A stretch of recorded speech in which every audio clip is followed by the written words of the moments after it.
There's a lot more possibilities now for adults with disabilities when they graduate from high school. There's post-secondary opportunities. Employment is big. Self-employment is even bigger. So I don't want families to give up hope. You know, you want your child to be very happy. They're going to live a lot longer than you are and need to have a career that really works. As a parent, if you think that your child is college bound, or there's the possibility of being college bound, then one of the things that you want to make sure of is that they take the appropriate classes in high school. And sometimes it's a little tempting to maybe not take one quite as demanding or as difficult, but you have to keep your eye on what are the requirements for a person to graduate on the recommended plan so that they can go to college. And those requirements are not the same all the time. It would have been very easy for me to say, oh, you know what, that's just going to be too difficult and we're not going to do it, and she can stay home with us and we'll figure out something. But for her, I mean, that independence is important. I ended up choosing University of New Orleans because University of New Orleans has an excellent film program, which I am going for, and they were the only university to offer me scholarships.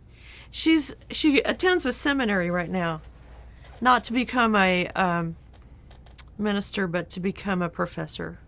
Well, my degree plan officially is Master's of Theological Studies, which basically it's the non-ministerial degree, so it's more academic and more like reading and research based. So this semester he's at Texas State taking French, which is a 4-hour course, and he's also taking vocal techniques, which is a 1-hour course. Je m'appelle Jack Penner et je suis une étudiante de l'Université du Texas State. There are a variety of options that you might have for support when you step onto a college campus. The first one that comes to my mind is the Office for Disability Services.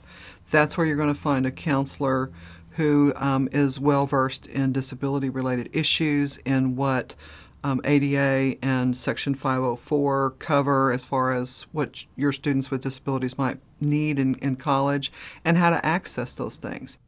It's hard at first when you transition, but eventually it gets easier to adjust to college.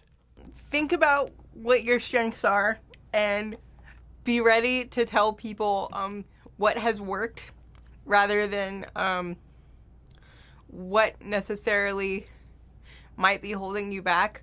It was hard at first, but ultimately I think it was something that I needed to do in order to mature as an adult. That college degree means to me that you're going to be able to earn a living and take care of yourself.